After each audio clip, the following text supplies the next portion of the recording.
Hello hi नमस्कार, स्वागत है आप सभी का मैग्नेट ब्रेन्स के IIT JEE on it channel पे। जी हाँ, आज हम बात करेंगे हमारे किलशॉट थर्ड पार्ट की, जिसमें आज प्रोजेक्टाइल मोशन की चर्चा होगी।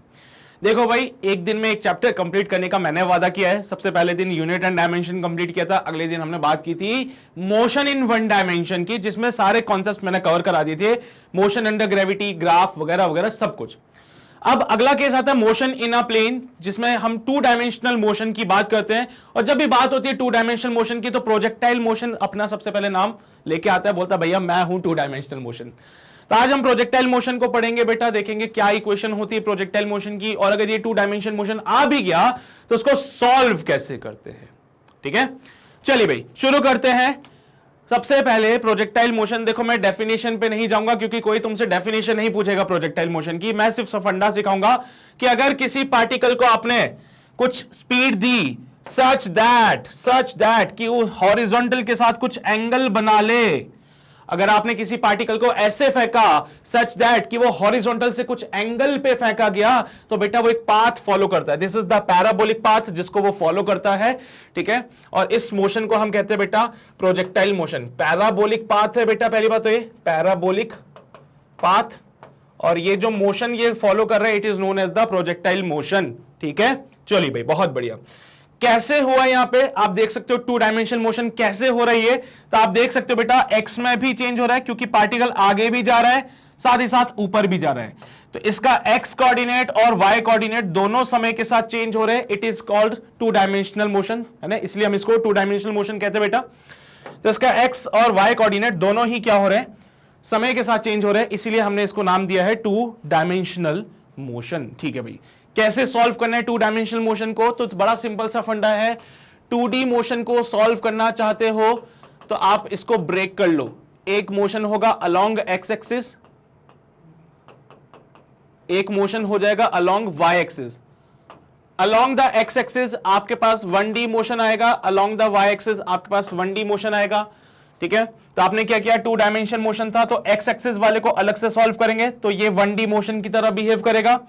वाई एक्सिस वाले को अलग से सॉल्व करेंगे तो सिर्फ वाई एक्सिस को जब आपने सॉल्व किया तो वो इंडिविजुअल 1D मोशन की तरह बिहेव करेगा बेटा।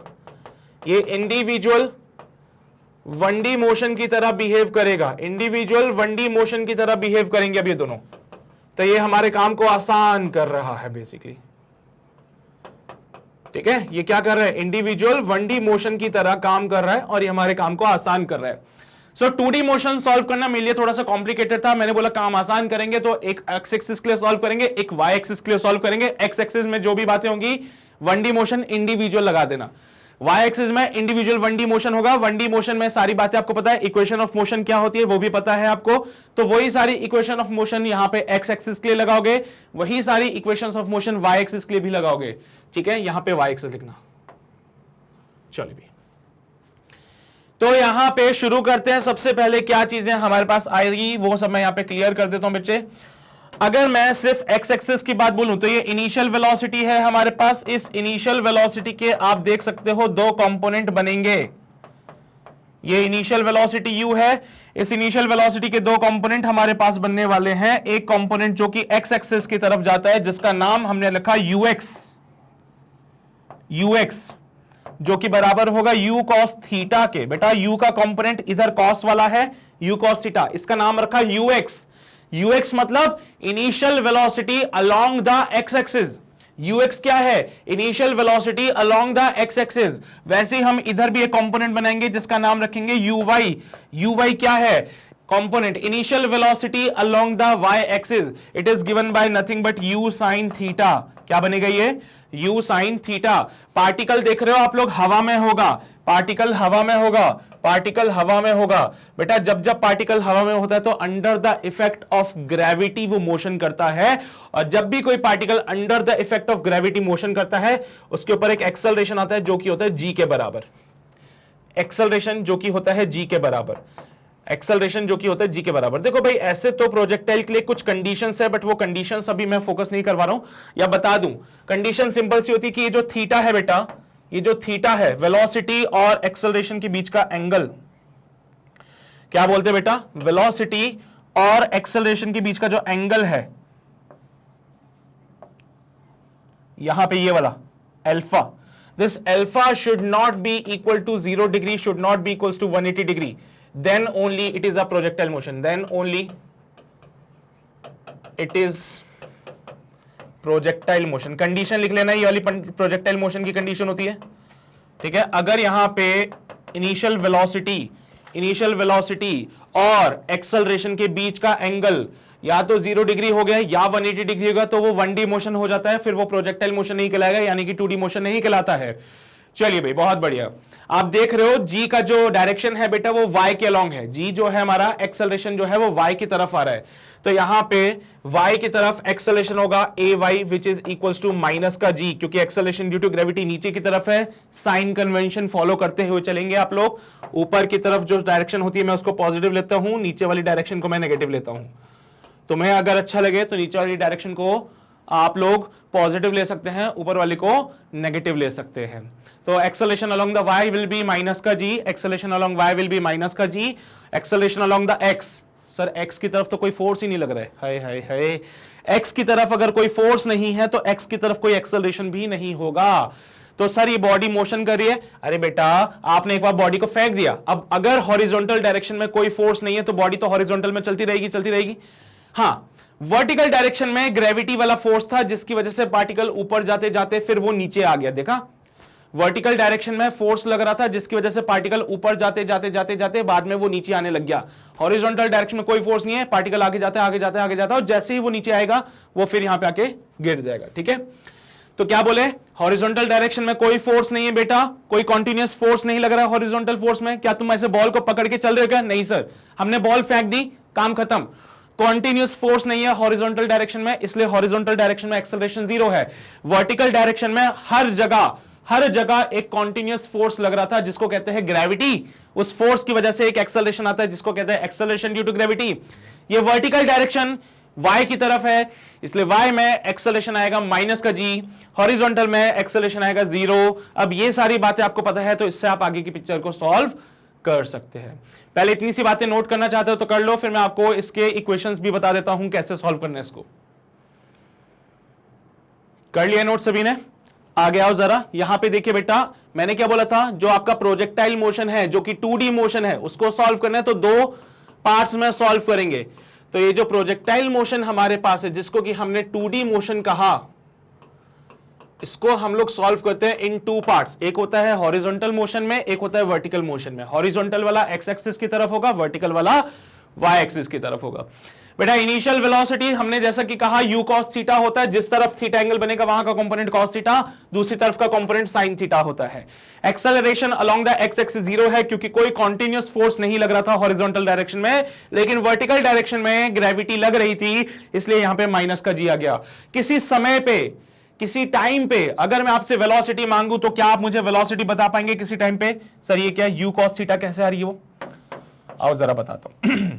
वेलोसिटी एट टाइम t की बात करने जा रहा हूं मैं बेटा। हम इक्वेशन लगाते हैं v equals to u plus at, but मैं ये बात भी जानता हूं कि सारी की सारी बातें x एक्सिस की तरफ हो रही है, इसलिए vx equals to ux plus ax into t। बेटा यहां पे ax जो है 0 है, तो किसी भी टाइम पे बात करो, vx आपका ux के बराबर ही रहेगा। तो हमेशा ध्यान रखना कि हॉरिजॉन्टल डायरेक्शन में वेलोसिटी कभी चेंज नहीं होती है। हॉरिजॉन्टल डायरेक्शन में वेलोसिटी सेम रहती है जो इनिशियल वाली थी, लेकिन वहीं पे अगर मैं बात करूं तो it comes out be vy equals to uy plus का ay into t। It is the velocity at time t। किसी टाइम t पे वेलोसिटी की बातें हैं ये। तो vy equals to uy plus का ay इंटू t। यहां पे uy की जगह u sin थीटा लिख दिया मैंने, देखो तो uy की जगह u sin थीटा लिख दिया, ay की जगह माइनस का g पुट कर दिया, तो इससे हम किसी टाइम पे वेलोसिटी निकाल सकते हैं। बेसिकली आपको ये 2 चीजें पता है ना मेरे बच्चे, तो उसके बाद तो कुछ भी दे दिया जाए आप सब कुछ सॉल्व कर सकते हो, कोई रोक टोक नहीं रहेगी इस पे।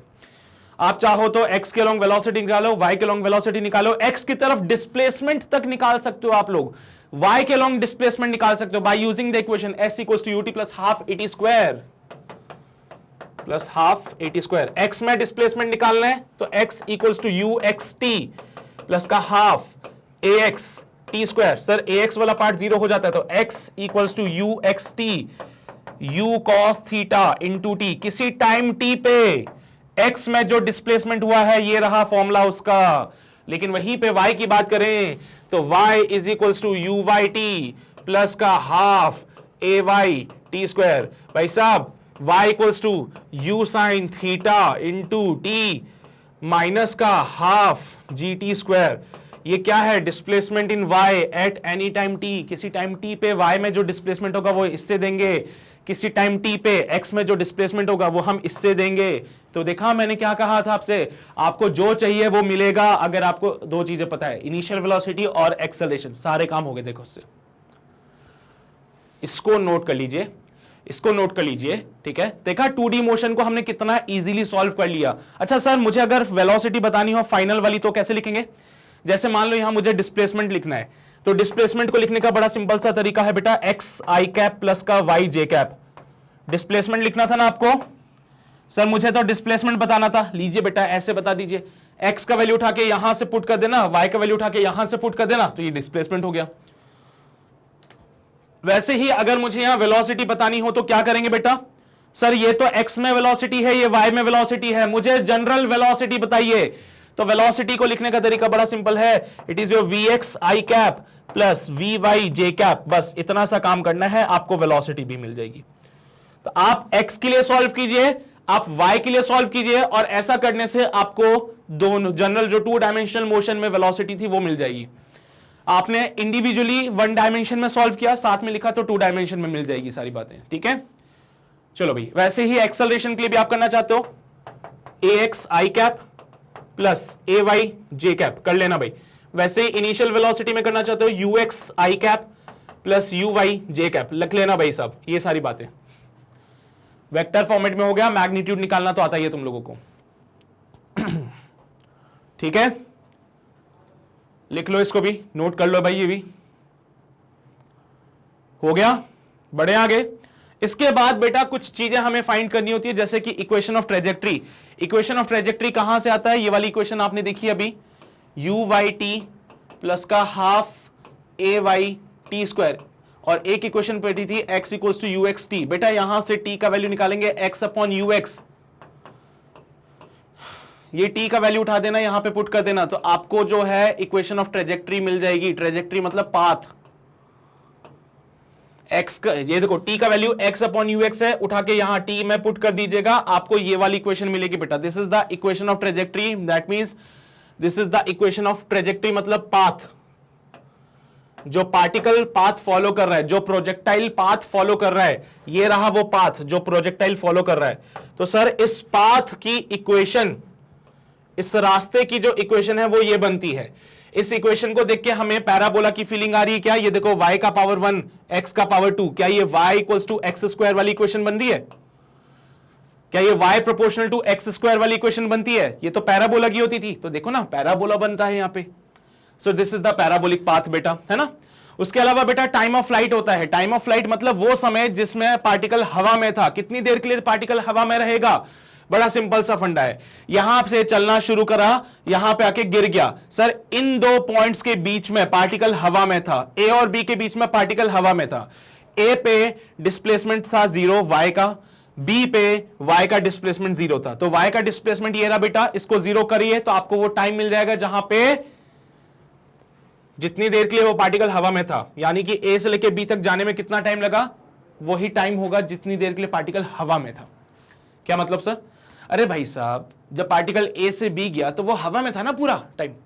जब पार्टिकल ए से बी गया तो वो हवा में था पूरा, तो ए से बी तक जाने में जो टाइम लगेगा वही तो टाइम ऑफ फ्लाइट होगा।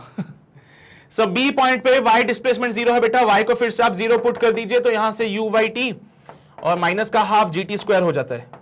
सो u by t equals to half g t square हो जाएगा बेटा, और एक t से t मर जाएगा, तो t से t मरने पे t का वैल्यू बनता है 2u अपॉन जी। u की जगह मैं चाहूं तो लिख सकता हूं u साइन थीटा, तो 2u sine theta upon g is the time of flight. देखा, बन गई ना बात। हाँ, मतलब टी ए पॉइंट पे तो टाइम 0 था बेटा, ऑब्वियस ही बात है, इनिशियली तो टाइम 0 ही होता है। बी पे पहुंचने में उसको कितना टाइम लगा? बी पॉइंट पे पहुंचने में उसको टाइम लगता है 2u sin theta upon g, and this is the time of flight, क्योंकि ए से लेके बी तक जाते टाइम वो हवा में था। और ये वो टाइम है जो आपको बताता है कि पार्टिकल कितनी देर के लिए हवा में था। This is the formula 2u sin theta. अगला सवाल वो पूछता है कि भाई साहब उसने मैक्सिमम हाइट कितनी अटेन करी, h मैक्सिमम, है ना। तो बेटा y का जो फॉर्मूला है उसमें y की जगह अगर आप h मैक्सिमम पुट कर देंगे तो आपको आपका आंसर मिल जाएगा। ऊपर तक जाने में टाइम कितना लगेगा, uy अपॉन जी, क्योंकि ऊपर तक जाने में टाइम लगेगा uy अपॉन जी, नीचे आने में टाइम लगेगा uy अपॉन जी। तो यहां से आप ये चीज निकाल सकते हैं बेटा। एक और तरीका बताता हूं इसको सॉल्व करने का, ध्यान से देखिएगा, मैक्सिमम हाइट को सॉल्व करने का। एट दिस पॉइंट वेलोसिटी सिर्फ एक ही होती है। अभी आपने देखा यहां पे वेलोसिटी थी u, उसका एक कंपोनेंट ux किया था वो कि थीटा एंगल पे था, और एक कंपोनेंट बेटा uy किया था। एट द मैक्सिमम हाइट पे पार्टिकल अब और ऊपर नहीं जा रहा है। मैक्सिमम हाइट पे पार्टिकल और ऊपर नहीं जा रहा, मतलब एट दिस पॉइंट y की जो वेलोसिटी है वो 0 हो जाएगी, सिर्फ एक वेलोसिटी रहेगी x में जो कि होता है u cos थीटा की, बस। तो मैक्सिमम हाइट पे y की फाइनल वेलोसिटी 0 हो जाती है। तो आप फॉर्मूला लगा सकते हो v square equals to u y का स्क्वायर माइनस का 2g h maximum. Maximum height पे वी वाई 0 हो जाता है, तो 0 इक्वल्स टू यू वाई का स्क्वायर माइनस का 2g h max. So h max जो बनता है it will be your u y का स्क्वायर बाय 2g। लीजिए भाई, सवाल खत्म हो गया। सही है, सही है ना, ये बिल्कुल कोई दिक्कत तो नहीं है ना, यही तो फॉर्मूले बताए हैं हमको। भाई फॉर्मूले इंपॉर्टेंट है, कोई तुमसे डेरिवेशन नहीं पूछेगा, मत करो फोकस अभी डेरिवेशन पे, सिर्फ फॉर्मूला देखते चलो, काम इससे ही आसान होगा। छाप लो इसको जल्दी से, छाप लीजिए इसको जल्दी से, किया नोट, आगे बढ़े, आओ जरा। हॉरिजॉन्टल रेंज, बेटा यहां से पार्टिकल को आपने प्रोजेक्ट किया था u वेलोसिटी से, एक कंपोनेंट इधर था u cos थीटा जिसको नाम दिया था, एक कंपोनेंट इधर था जिसका नाम हमने u sin थीटा दिया था, और यहां पे एंगल थीटा बनाया था। बेटा बड़ा सिंपल सा फंडा है, आपको जो दिमाग लगाना है वो कहता है कि y में जो डिस्प्लेसमेंट हुआ था ये तो h मैक्सिमम हो गया था, मैक्सिमम हाइट। x में कितना डिस्प्लेसमेंट हुआ, पार्टिकल को यहां से फेंका था, पार्टिकल यहां जाके गिर गया, x में मैक्सिमम डिस्प्लेसमेंट कितना हुआ। तो बेटा ये जो a से लेके b तक होता है, this is the displacement in the x which is given by the range, और इस रेंज का फॉर्मूला होता है ux इंटू टी, क्योंकि x जो होता है बेटा वो होता है ux इंटू टी, और it will B u cos theta into T. बेटा a से लेके b तक जाने में कितना टाइम लगा, a से लेके b तक जाने में कितना टाइम लगा, टाइम ऑफ फ्लाइट के जितना। सो a से लेके b तक जाने में टाइम लगता है 2u sin theta upon g, इसको बस उठा के यहां रख दीजिए, और यहां से u cos theta into 2u sin theta upon g कर देना। सो यहां पे हो जाएगा 2ux uy अपॉन जी, एक फॉर्मूला ये बन जाता है, और also it can be written u square sin 2 theta upon g, एक फॉर्मूला ये भी बनता है बेटा। तो दोनों ही रेंज के फॉर्मूले हैं, जो तुम्हें अच्छा लगे वो फॉर्मूला के फॉलो करना। 2ux uy अपॉन जी, या फिर u square 2 sin theta cos theta. बेटा 2 sin थीटा cos थीटा को sin 2 थीटा भी कहते हैं। दोनों फॉर्मूले रेंज के लिए बिल्कुल परफेक्ट है बेटा, ठीक है। चलिए भी आगे आइए, दिमाग लगाते हैं थोड़ी सी और बातों में। बेटा अगर थीटा हमारे पास 45 डिग्री हो जाए तो 2 थीटा है यहां पे, तो sin 2 थीटा तो हमारा sin 90 हो जाएगा, जो कि 1 होता है बेटा। और यहां पे रेंज हमें मैक्सिमम मिलती है, तो 45 डिग्री पे ध्यान रखिएगा, रेंज हमें मैक्सिमम मिलेगी given by u square upon g. 45 degree पे रेंज जो है वो मैक्सिमम हमें मिलेगी, जो कि होगा u स्क्वायर अपॉन जी, इससे ज्यादा कुछ भी नहीं है बेटा। तो रेंज का फॉर्मूला नोट करना है आपको, मैक्सिमम रेंज का फॉर्मूला नोट करना है आपको, उसके अलावा एक h अपॉन r रेशो भी होता है, वो भी नोट करना है आपको। पहले इसको नोट करो, उसके बाद मैं बता देता हूं। h और r का एक रेशो होता है, वो भी नोट करना है, ठीक है। कर लिया नोट, चलो।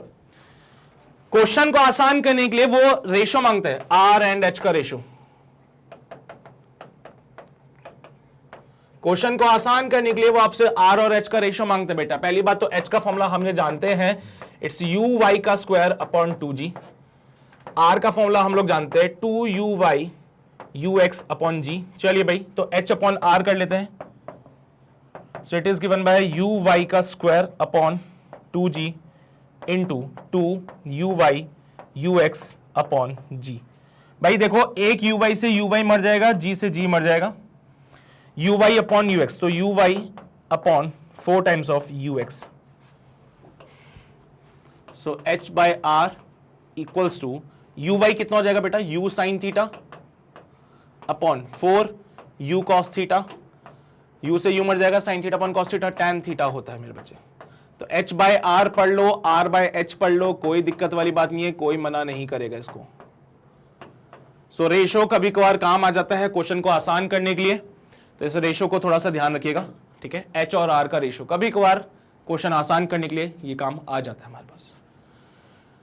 थीटा क्या है, एंगल ऑफ प्रोजेक्शन। पार्टिकल को जब आप फेंकते हो ना तो हॉरिजॉन्टल से कितना एंगल बनाता है, that is called the angle of projection. हो गया सब कुछ, किया नोट। अगले केस आता है बेटा हॉरिजॉन्टल प्रोजेक्टाइल मोशन का। अगर मैं किसी पार्टिकल को किसी एंगल पे नहीं बल्कि किसी हाइट से फेंकूं और सीधा फेंकूं, मैं अपने घर की छत पे खड़ा हो जाऊं और सामने कुछ फेंकूं एकदम सीधा सीधा, तो ये कुछ इस टाइप का मोशन फॉलो करते हो जाएगा बेटा। देखा होगा आपने, है ना। अगर मैं किसी बिल्डिंग पे खड़ा हो जाऊं जाके और पार्टिकल को सीधा फेंकू तो वो ऐसे जाता है, ऐसे जाके ऐसे गिरेगा। फिर this is the half parabola follow कर रहे हैं, हाफ प्रोजेक्टाइल मोशन भी कहते हैं इसको। तो बेटा हॉरिजॉन्टल प्रोजेक्टाइल मोशन में आप पार्टिकल को बिल्कुल सीधा फेंक रहे हो। पार्टिकल को सीधा फेंकना मतलब एक्स एक्सिस में, तो y का इनिशियल वेलोसिटी इस केस में हो जाता है 0 और x का इनिशियल वेलोसिटी इस केस में हो जाता है u। ये पार्टिकल नीचे क्यों आ रहा है, because of the gravity. Particle नीचे क्यों आ रहा है, because of the gravity. Her point पे बेटा पार्टिकल के पास g लगेगा नीचे की तरफ। इसको भी वैसे ही सॉल्व करना है जैसे पहले सॉल्व किया था। एक तो along the x axis, along the y axis. बेटा यहां देखो ux हो गया u, ax हमारा हो जाएगा 0।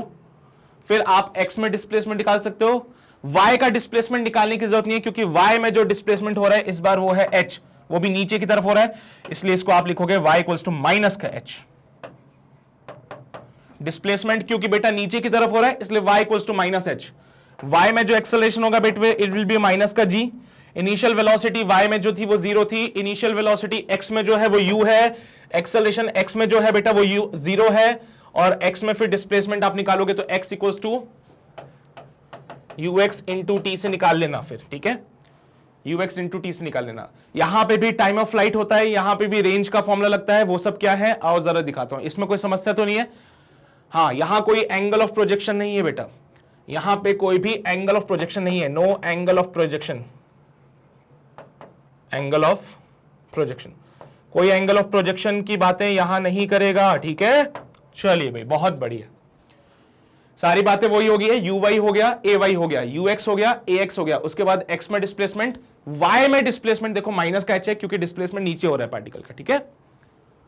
चलो यहां पे भी हम ये सारी बातें करते हैं, आप जरा एक नजर डाल लीजिए बेटा। Along the x axis acceleration x equals to ut, vertical motion along the y axis initial velocity 0, acceleration जो है देखो माइनस का g है बेटा डाउनवर्ड, और डिस्प्लेसमेंट जो होगा वो माइनस का h हो जाएगा। फिर यहां पे h equals to half g t square से कर सकते हो। किसी भी टाइम t पे अगर मुझे डिस्प्लेसमेंट निकालना होगा तो हम ऐसे कर सकते हैं, ठीक है। चलो भाई जनरल फॉर्मूला है eight any time t displacement निकालना तो ये है, और ऊपर से नीचे तक आओगे तो डिस्प्लेसमेंट माइनस का h ले लोगे, यही होता है बेटा, है ना। इसको भी नोट कर लीजिए, कंफ्यूज तो नहीं हो रहा है इसमें। ये है displacement at any time t, किसी टाइम t पे मान लो पार्टिकल मेरा यहां पहुंचा, so this is your y minus का half g t square, and यहां पे ये हो जाएगा x का displacement which is your u t। जब पार्टिकल मान लीजिए यहां पे पहुंच जाए p पॉइंट पे, तो x में डिस्प्लेसमेंट हो गया ut, y में डिस्प्लेसमेंट हो गया माइनस का हाफ जी टी स्क्वायर, जी टी स्क्वायर। किसी टाइम t पे अगर कोई मुझसे डिस्प्लेसमेंट पूछ ले तो x में डिस्प्लेसमेंट होगा ut का, y में डिस्प्लेसमेंट होगा माइनस का हाफ जी टी स्क्वायर का। हो गया, सारी बातें लिख लीजिए, लिखनी है तो आपकी इच्छा श्रद्धा है, कोई रोक टोक नहीं है भाई इस पे। किया नोट।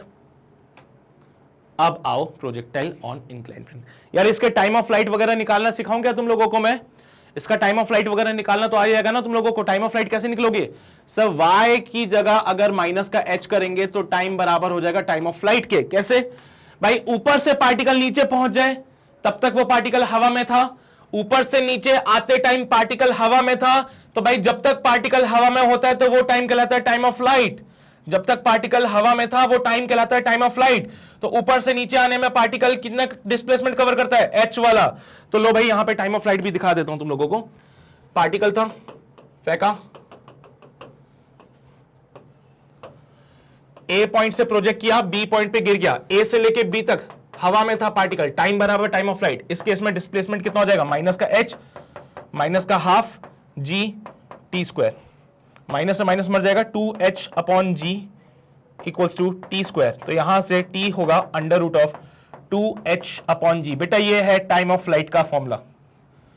इस केस में टाइम ऑफ फ्लाइट का formula 2 under root h by जी। घबराओ मत, क्वेश्चन में h गिवन होगा, क्वेश्चन में h गिवन होगा। क्या मैं रेंज की बातें करूं तो रेंज को क्या मैं u इंटू टी लिखूंगा, बोलो जरा।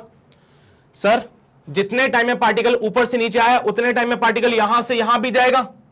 अरे जितने टाइम में पार्टिकल ऊपर से नीचे आया उतने टाइम में पार्टिकल यहां से यहां भी जाएगा, तभी तो यहां से यहां पहुंचा है भैया। ए से बी पार्टिकल पहुंचा, मतलब नीचे भी आया आगे भी गया, नीचे भी आया आगे भी गया, जितने टाइम में नीचे आया उतने टाइम में आगे गया। तो बेटा रेंज जो होगा उसको मैं यूटी लिखूंगा। तो रेंज का फॉर्मूला बन जाएगा क्या आपका, u under root of 2h upon g. क्या ज्यादा हो गया क्या ये पीछे? टाइम ऑफ फ्लाइट, रेंज दोनों निकाल दिए हॉरिजॉन्टल प्रोजेक्टाइल मोशन में। इससे ज्यादा कुछ नहीं है बेटा। इक्वेशन ऑफ ट्रेजेक्टरी निकालना चाहते हो निकाल लो, कोई रोक टोक नहीं है।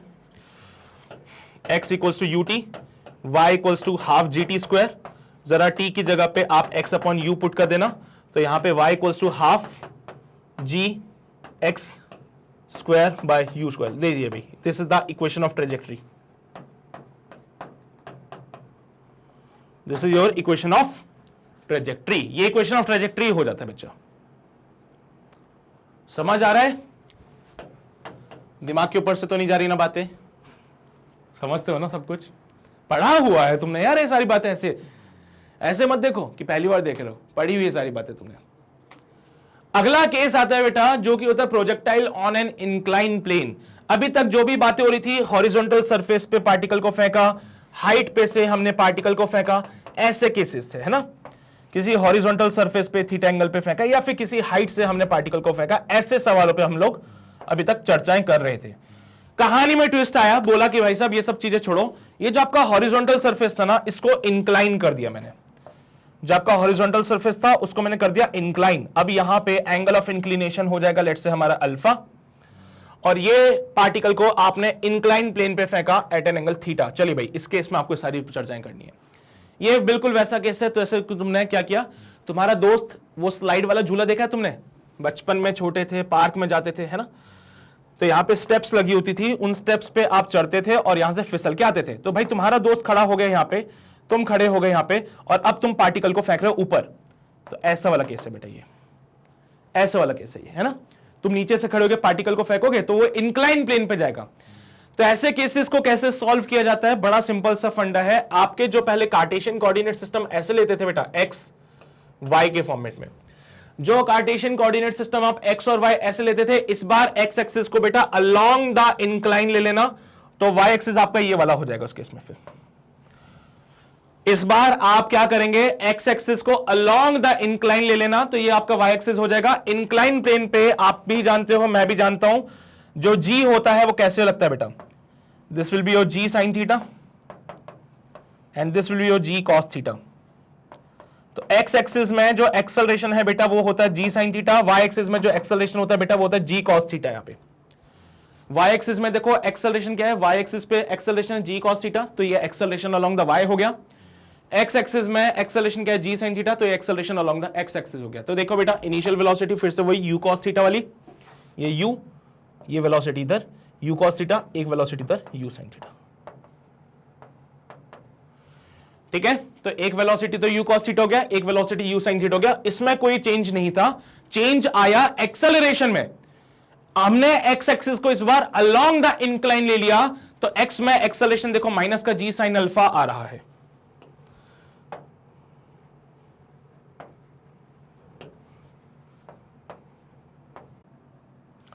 ठीक है, तो भाई यहां पे ये होगा जी कॉस अल्फा, मैंने गलती से थीटा लिख दिया था, कोई बात नहीं, मुझे माफ कर दो। तो भाई समझ गए वाली बात, नेगेटिव साइन क्यों आया इसमें? नेगेटिव साइन इसलिए आ रहा है क्योंकि वहां प्लस का साइन था, ठीक है, और यहाँ पे माइनस का, क्योंकि देखो एक्सेलरेशन जो है नेगेटिव में जा रहा था इसलिए माइनस का लगा दिया, यहाँ पे एक्सेलरेशन जो है वो नेगेटिव में आ रहा है इसलिए माइनस का जी साइन अल्फा लगाया, उसके अलावा कुछ नहीं। इसमें छाप लीजिए इसको जल्दी से, इसको छाप लो जल्दी से, बढ़े आगे। चलो भाई बहुत बढ़िया, तो ये कहानी कंप्लीट होती है। इसके बाद हमारे सवाल शुरू होते हैं बेटा, वो कुछ एक इंपॉर्टेंट सवाल जो बेसिक्स इससे पूछे जा सकते हैं वो मैं आपको करा देता हूँ।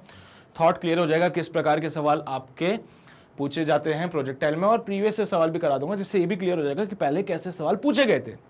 तो टाइम बिल्कुल भी वेस्ट नहीं करेंगे, शुरू करेंगे पहले सवाल के साथ। A particle is projected such that the horizontal range and the vertical height are the same, then the angle of projection is. क्या बोला?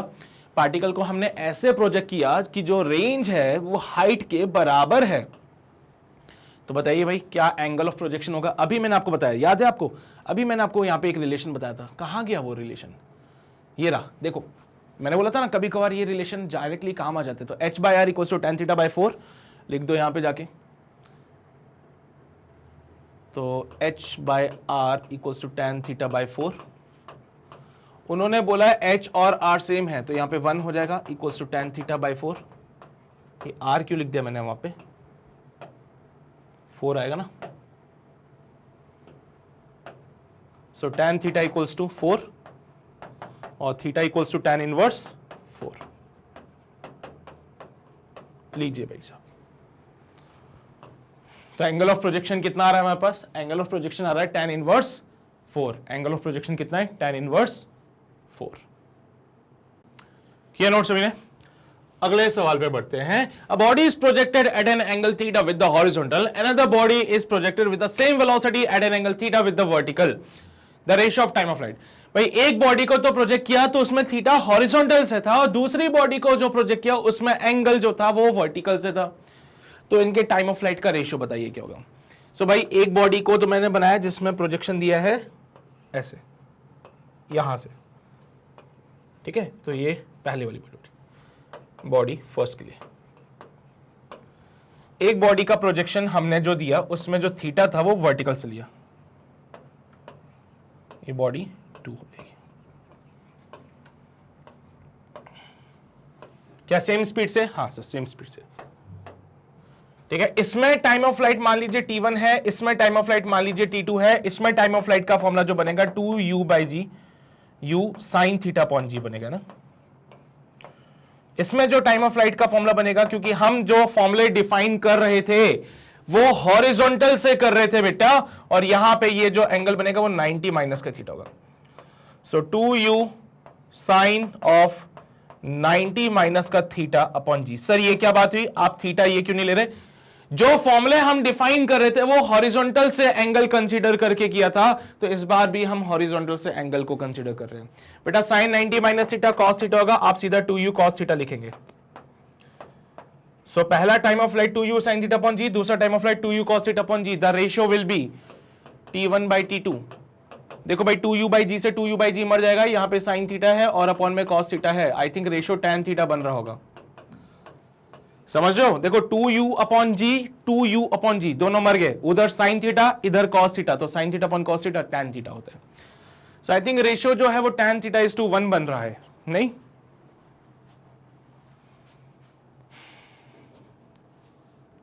अच्छा tan theta is to 1 match नहीं कर रहा।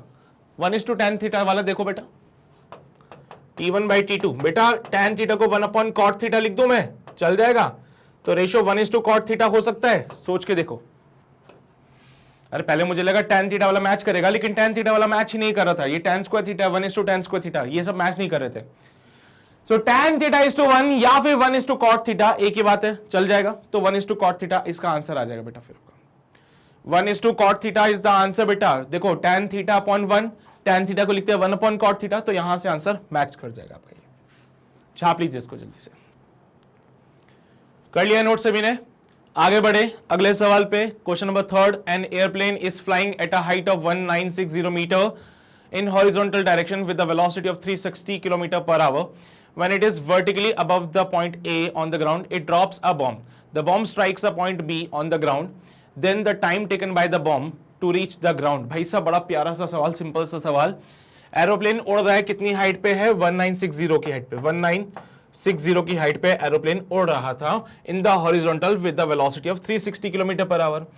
भाई चलते चलते अगर आपने कोई सामान छोड़ दिया तो जो आपकी स्पीड थी उस सामान की स्पीड भी इनिशियली वही होगी। एरोप्लेन ने अगर चलते चलते बॉम्ब गिराया है, ये मान लीजिए एरोप्लेन हो गया, ये एरोप्लेन हो जाएगा हमारे पास यहां पे। इस एरोप्लेन ने अगर चलते चलते बॉम्ब गिराया है तो भाई जो वेलोसिटी एरोप्लेन की है वही वेलोसिटी इनिशियली बॉम्ब की भी होगी। तो जो वेलोसिटी एरोप्लेन की थी वही वेलोसिटी इस बॉम्ब की हो जाएगी उस टाइम पे, ठीक है। So this will be your aeroplane. तो इस बात का ध्यान रखिएगा थोड़ा सा, ठीक है। The bomb strike the point be on the ground, ये बॉम्ब जो है बेटा ग्राउंड पे जाके टकरा जाता है, और बताइए कितना टाइम लगा उसको ग्राउंड पे जाने में। तो टाइम ऑफ फ्लाइट पूछ रहा है बेसिकली, वो टाइम ऑफ फ्लाइट का फॉर्मूला आप जानते हो, it is under root of 2h/g। हमने फॉर्मूला लगाया अंडर रूट ऑफ 2hg वाला, 2 इंटू हाइट यहाँ पे 1960 है, डिवाइडेड बाय, चाहो तो आप इसको 10 लिख सकते हो या चाहो तो 9.8 लिख लेना। 9.8 लिखने से फायदा क्या मिलेगा, ये कैट कट जाएगा बेटा। 9.8 को अगर आप 2 से मल्टीप्लाई करो तो 8 2 16 होते हैं, 9 2 18 19 होते हैं। देखा 196 आ रहा है, पॉइंट हटाया 1 0 आया, 98 2 196। सो टाइम ऑफ फ्लाइट बनता है अंडर रूट ऑफ 2 2 4 और 2 0 साथ में आ रहे हैं, ये हो जाएगा 20 seconds and this will be your final answer. So this is your time of flight, 20 seconds answer आ जाएगा इसका। यही तो है सवाल, यही था सवाल, देख लो भाई जल्दी से। कुछ और पूछा था उन्होंने? नहीं, तो टाइम ही पूछा था, कितने टाइम में बॉम्ब ऊपर से नीचे आता है। भाई जितने टाइम में बॉम्ब ऊपर से नीचे आएगा that is called the time of flight. Formula लगाया, आंसर आया। आगे बढ़े अगले सवाल पे।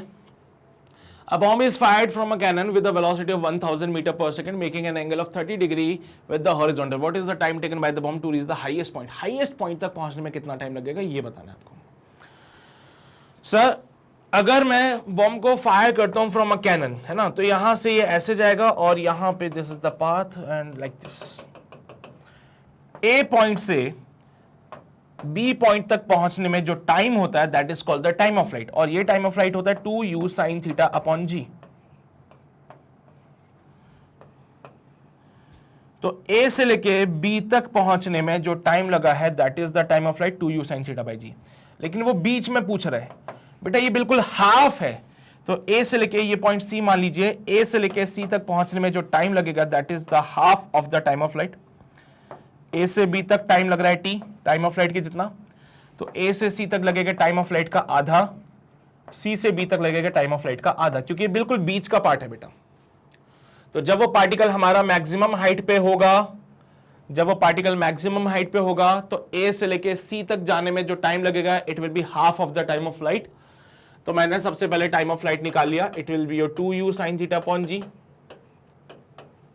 चलिए भाई 2 इंटू 1000, भैया इनिशियल वेलोसिटी 1000 थी, एंगल ऑफ प्रोजेक्शन 30 डिग्री का, तो sin 30 डिवाइडेड बाय g का वैल्यू मैं 10 ले लेता हूं, तो 0 से 0 मर जाएगा, इट विल बी 200। sin 30 की वैल्यू बेटा 1/2 होती है and your answer comes out be 100 metre per second. This is your time of flight, sorry it's second only.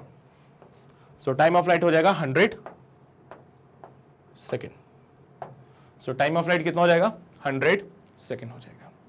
लेकिन उसने हमसे बोला है what is the time of flight जब, सॉरी कितना टाइम होगा जब वो हाईएस्ट पॉइंट पहुंचेगा। टाइम ऑफ फ्लाइट का नहीं सर, इसका आधा कर दीजिए, इसका आधा करेंगे। So time will be equals to t/2, यानी कि 100/2 करोगे 50 आएगा। 50 ऑप्शन में दिख नहीं रहा, ऑप्शन में मुझे 51 दिख रहा है, तो मैं 51 पे ताला लगा देता हूं। क्यों हुआ ऐसा वेरिएशन, क्योंकि आपने g का वैल्यू 10 ले लिया है, वो सोच रहा था कि आपने 9.81 लिया होगा, है ना। वेरिएशन अगर आंसर्स में आते हैं तो इसलिए आते हैं क्योंकि वो सोच रहा था कि आपने g का वैल्यू 9.8 मीटर पर सेकंड स्क्वायर लगाया होगा, लेकिन आप ठहरे मक्कार, आपने g का वैल्यू तो 10 मीटर पर सेकंड स्क्वायर लगाया था, तो इसलिए हमारे आंसर में वेरिएशन आया। तो कोई बात नहीं ना, कोई दिक्कत वाली बात नहीं इससे। नोट करो जल्दी से, किया नोट, बढ़े आगे। अगला सवाल, if a baseball player can throw a ball at a maximum distance d over the ground, the maximum vertical height to which he can throw it will be। Ball have the same initial velocity in each case. भाई अगर एक baseball player किसी ball को throw कर सकता है maximum distance d पे,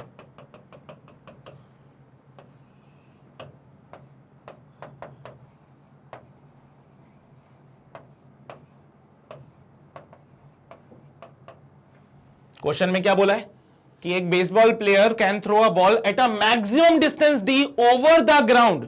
ground पे जो मैक्सिमम डिस्टेंस है यानी कि जो रेंज मैक्सिमम वाला है वो डी है। तो बताइए कि वो मैक्सिमम कितनी हाइट तक इस बॉल को फेंक सकता है। You have to find the h maximum.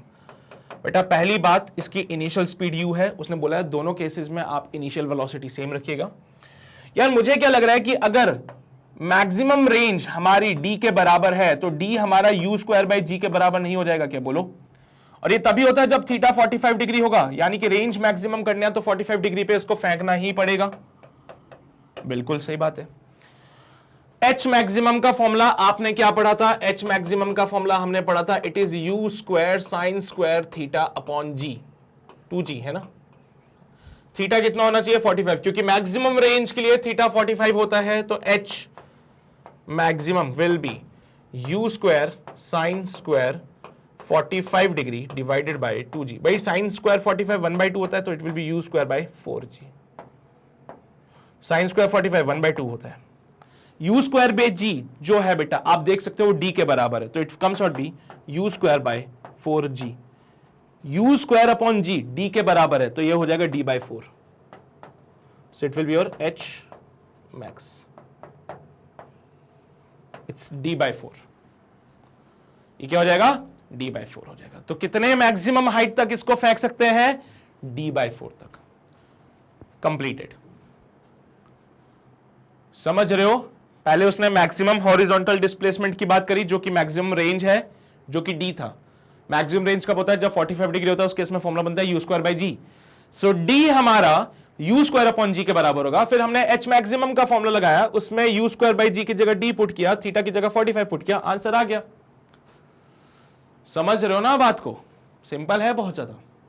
चलिए भाई आगे बढ़ते हैं। अगला सवाल, a ball rolls off top of a stairway with the horizontal velocity u metre per second.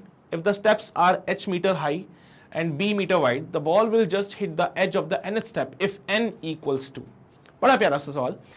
एक बॉल जो कि रोल हो रही है from the top of a stair, और उसने बोला है कि जो सीढ़ियां हमारे पास है वो सीढ़ियां b मीटर वाइड है और h मीटर हाइट है इसकी। बॉल यहां से लुढ़क रही है और जैसे बॉल रोल हुई बेटा वो सीधा जाके गिरती है nth स्टेप पे, nth स्टेप पे। चलिए भाई बॉल ऐसे लुढ़की और सीधा वो गिरती है जाके nth स्टेप पे, तो n का वैल्यू हमें बताना है कितना होगा। बच्चे एक बात बताओ, इसकी इनिशियल वेलोसिटी u मीटर पर सेकंड है, उसने बोला हॉरिजॉन्टल वेलोसिटी, तो आप समझ रहे हो हॉरिजॉन्टल प्रोजेक्टाइल मोशन का केस हो गया। हर एक स्टेप का हाइट है h, हर एक स्टेप का हाइट है h। कितनी स्टेप्स है? n, तो टोटल हाइट कितना हो जाएगा बेटा? nh। हर एक स्टेप का विड्थ है b, हर एक स्टेप का विड्थ है b, टोटल विड्थ कितना हो जाएगा? nb। अगर n नंबर ऑफ स्टेप्स है बेटा तो b plus b plus b plus b plus b plus b कहां तक चलेगा? n तक, nb।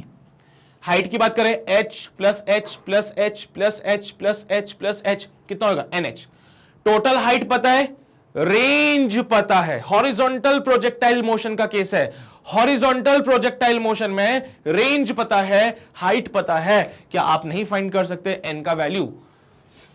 रेंज का फॉर्मूला होता था याद हो, ut u under root of 2h upon g. याद आया रेंज का फॉर्मूला? रेंज की जगह nb पुट करता हूं equals to u under root of 2h की जगह पे nh अपॉन जी। बेटा स्क्वायरिंग किया, n square b square equals to u square 2nh upon g. n से n मर जाएगा, n से n मर जाएगा, तो n का वैल्यू बनेगा u square 2u square h divide by g b square. 2u square h divided by g b square, 2u square h divided by g b square. n का value बन गया। Range हो गया nb, height हो गया nh। So 2h by जी होता था 2nh by जी, दोनों का स्क्वायर किया, इधर स्क्वायर किया, n स्क्वायर b स्क्वायर, यहां पे u का स्क्वायर, ये अंडर रूट हट जाएगा, 2nh अपॉन जी, सॉल्व किया, n का value 2u square by h, 2u square h upon g b square हो जाएगा। ये n है बेटा हमारे पास। ये वाला नोट कर लिया सभी ने पक्का? इसके कुछ प्रीवियस ईयर क्वेश्चन देख ले, ज्यादा नहीं कराऊंगा, एक दो क्वेश्चन देख लो, थोड़ा थॉट क्लियर हो जाए कि हाँ यार कैसे सवाल पूछे गए थे। जैसे 2019 में सवाल आया था, a shell is fired from a fixed artillery gun with an initial speed u such that it hits the target on the ground at a distance r from it. If t1 and t2 are the values of the time taken by it to hit the target in two possible ways, then the product t1 t2 is. बेटा क्या बोला गया यहाँ पे कि एक shell को fire किया from a fixed artillery gun with an initial speed u such that it hit the target on the ground at the distance r from it. भाई बड़ा छुपा के बातें बोली उसने बहुत छुपा के बातें बोली है। उसने बोला कि आपने दो बुलेट्स को फायर किया या दो शेल को फायर किया। बेटा एक शेल आपने फायर की सच दैट उसने यहां से एंगल थीटा बनाया हॉरिजॉन्टल से, मान लो वो आर डिस्टेंस जाके गिरती है, मान लो वो आर डिस्टेंस जाके गिरती है, ठीक है, पहली चीज। उसके बाद उसने क्या किया, एक और शेल को फायर किया, लेकिन उसने इस बार उस शेल को एंगल कंसीडर किया फ्रॉम द वर्टिकल, उस शेल का एंगल उसने वर्टिकल से लिया थीटा। तो बेटा उसने देखा कि वो भी सेम डिस्टेंस पे जाके गिरती है। मैं आपको बता चुका हूं इसके बारे में कि अगर आप ऐसे एंगल पे फेंकते हो सच दैट उन एंगल्स का सम 90 डिग्री हो जाए, जैसे कि यहां पे देखो ये θ1 ये θ2, तो आप θ1 प्लस θ2 करो तो क्या 90 डिग्री मिलेगा? देखने से पता चलता है सर, θ1 प्लस θ2 करने से 90 डिग्री मिलता है। तो उस केस में दोनों की जो रेंज होगी बेटा वो सेम होती है, ठीक है, उस केस में जो दोनों की रेंज होती है वो सेम हो जाती है। तो उसने यही बोला है कि पार्टी आपने शेल को फायर किया कुछ इस प्रकार से, आपने शेल को फायर किया with the same speed u such that दोनों की रेंज सेम है। और जैसे उसने बोला रेंज सेम है, मैं समझ गया कि भाई एक शेल को उसने फायर किया θ1 एंगल पे, तो दूसरा शेल को उसने फायर किया होगा θ2 पे सच दैट θ1 प्लस θ2 90 डिग्री होंगे, ठीक है। सॉरी θ2 यहां पे बनाया मैंने, क्या कर रहा हूं यहाँ पे, θ2 यहां पे होना चाहिए।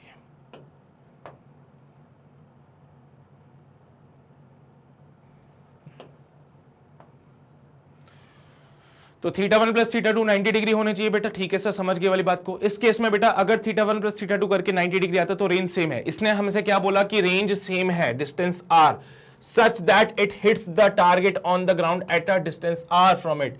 दो शेल को फायर किया बेटा, ठीक है, इसने क्या किया, एक शेल को फायर किया वो r डिस्टेंस पे जाके टकराया, उसने दूसरा शेल फायर किया वो भी r डिस्टेंस पे टकराया, दोनों के लिए रेंज सेम है। पहले वाले केस में जो टाइम ऑफ फ्लाइट था बेटा वो t1 हो गया, दूसरे केस में time of flight t1 t2 हो जाएगा। तो t1 और t2 का प्रोडक्ट मांगता है आपसे, क्या होगा t1 t2 का प्रोडक्ट? तो t1 और t2 का प्रोडक्ट कितना होगा? सबसे पहली बात तो अगर मैं t1 की बात करूं तो बेटा t1 को तो मैं लिख सकता हूं 2u sine θ1 divided by g। t2 को मैं लिख सकता हूं 2u sine θ2 divided by g। अब साइन θ2 को मैं क्या लिखूं बेटा, θ2 को मैं 90 माइनस θ1 लिख सकता हूं। यहां से देखो तो θ2 को मैं 90 माइनस θ1 लिख सकता हूं कि नहीं लिख सकता हूं? बोलो हाँ कि ना। θ2 की जगह मैं 90 माइनस θ1 लिख सकता हूं, तो मैंने बोला है t2 को मॉडिफाई कर दीजिए। t1 आज भी आपका 2u साइन θ1 अपॉन g है, लेकिन t2 को जब मैं मॉडिफाई करने गया so it comes out be 2u sine θ1 की जगह θ2 की जगह 90 माइनस का θ1 आ जाएगा डिवाइडेड बाय g। बेटा t2 जो बनता है 2u cos θ1 अपॉन g। चलिए भाई, उसने दोनों का प्रोडक्ट मांगा है, t1 इंटू t2 कर देंगे, it will be 2u sine θ1 upon g multiply by 2u cos θ1 upon g, ठीक है। चलो बहुत अच्छी बात है।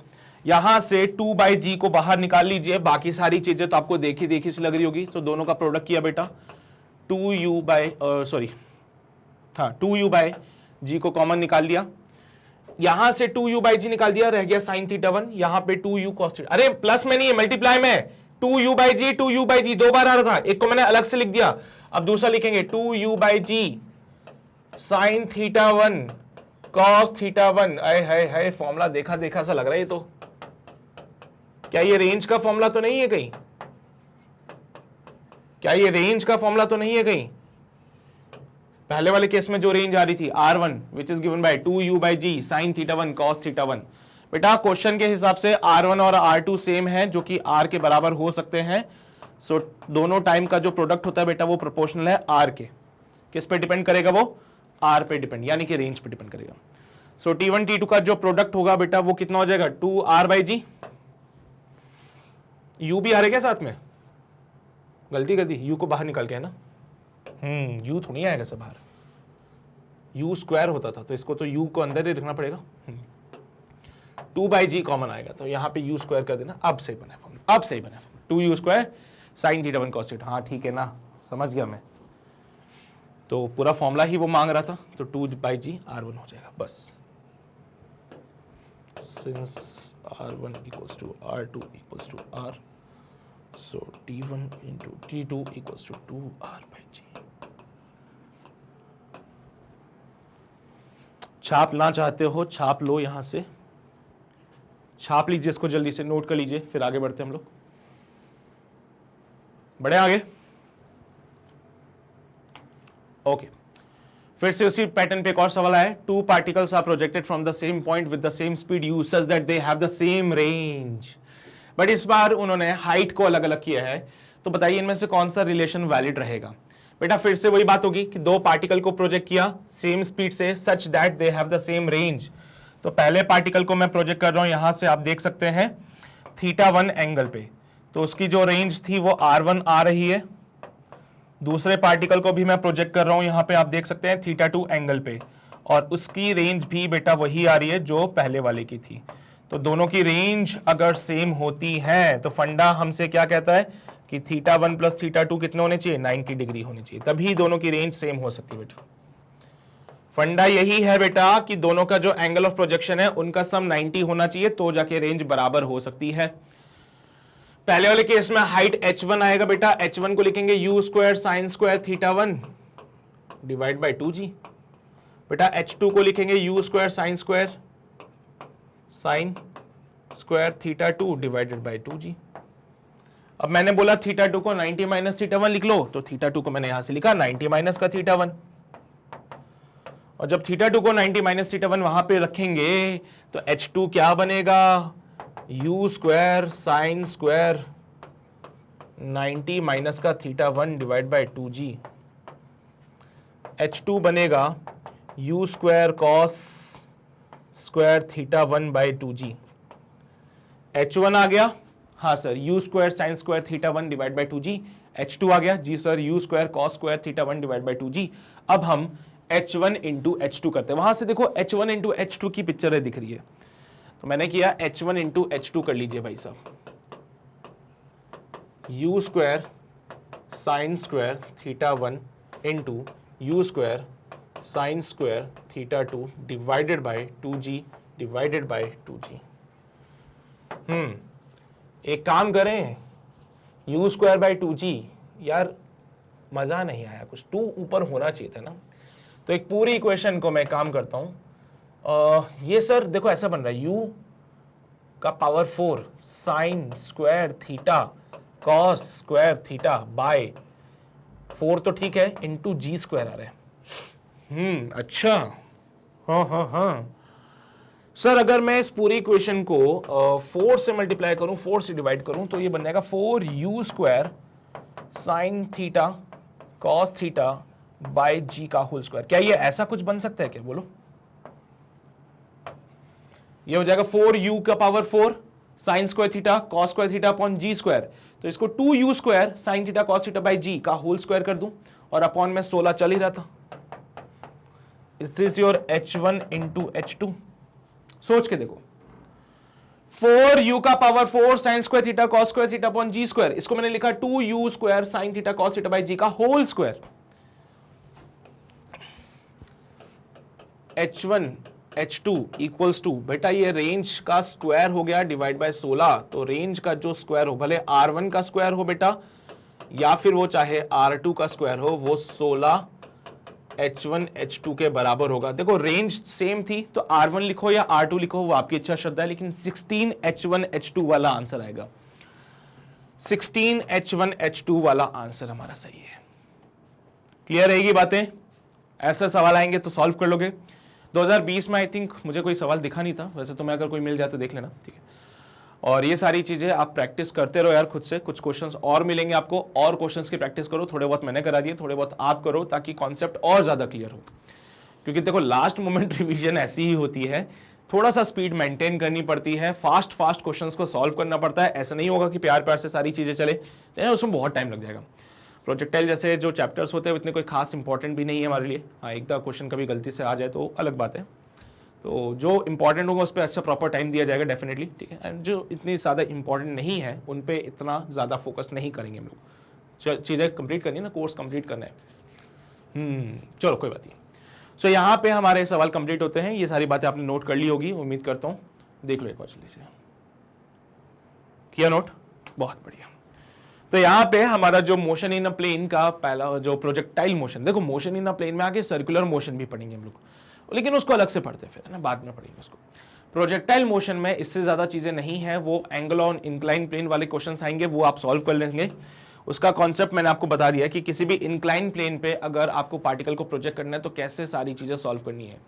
उसमें acceleration along the x zero नहीं होता है, वाई के अलोंग जो सॉल्व करने वो सॉल्व कर सकते हो। टाइम ऑफ फ्लाइट निकालना कैसे निकालते हैं उसके लिए भी आपको वो तरीका पता है कि वाई में डिस्प्लेसमेंट जीरो करते हैं, जैसे पुराने तरीके थे वही सारे पैटर्न यहाँ पे भी फॉलो होते हैं, ठीक है। बाकी वीडियो दोबारा देखना हो तो आप काम कर सकते हो, गूगल पे जाके www.magnetbrains.com सर्च करना, वहां पे आपको एक पेज मिल जाएगा ऐसा वाला। IIT JEE वाले डिपार्टमेंट पे जाना तो यहाँ पे आपको क्रैश कोर्स की वीडियोस मिल जाएंगी। हमारे रेगुलर लेक्चर्स भी चल रहे हैं, लेकिन क्योंकि आपके एग्जाम अभी जस्ट आ गया है तो आपके लिए क्रैश कोर्स ही इंपॉर्टेंट है, उसी पे ज्यादा फोकस करना। यहाँ पे आओगे तो आपको नीचे यहाँ पे देखो, जैसे IIT JEE फिजिक्स आपको लेक्चर्स मिल जाएंगे, JEE केमिस्ट्री के लेक्चर्स मिल जाएंगे, और JEE मैथ्स के भी लेक्चर्स यहाँ पे आपको मिल जाएंगे। तो अभी तक जितने भी वीडियोस बने हैं वो सारे के सारे वीडियोस यहाँ पे आपको मिल जाएंगे, पूरे प्रॉपर सीक्वेंस में रहेंगे, तो आपको ढूंढने की जरूरत नहीं पड़ेगी वीडियोस को इधर उधर, ठीक है। साथ ही साथ ये सारे वीडियोस फ्री रहेंगे आपके लिए, तो ऐसा कभी नहीं होगा कि भाई 2 बार देख लिया 3 बार देख लिया तो उसके बाद सब्सक्रिप्शन की डिमांड करेंगे। कोई सब्सक्रिप्शन नहीं है बेटा, कितने बार भी देखो, आपको जो देखना है वो सब अवेलेबल है यहाँ पे, ठीक है। तो ये वेबसाइट पे मिलती है सारी चीजें आपको, तो वेबसाइट पता है ना, magnetbrains.com, बस वहीं जाना है। बाकी चैनल पे नए हो तो वो लाल बटन जरूर दबा दीजिएगा, उसके बगल में जो घंटा है उसको बजा दीजिएगा, सो दैट कोई नोटिफिकेशन मिस ना हो। और हाँ, अपने भाई बंधु तक ये सेशन जरूर पहुंचा देना, उनको बोलना कि भाई अगर क्रैश कोर्स ज्वाइन करना है तो यहाँ पे आके ज्वाइन करो, जहां पे एक दिन में एक चैप्टर कंप्लीट करने की पूरी कोशिश की जा रही है, ठीक है। बाकी सेशन पसंद आया तो लाइक जरूर कर देना। और बस इतनी ही बातें थी आज के लेक्चर के।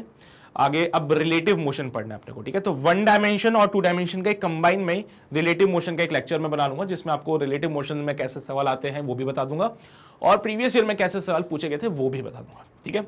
मिलते हैं आपसे अगले सेशन में, तब तक अपना ध्यान रखो, पढ़ाई करते रहो, ऑल द वेरी बेस्ट।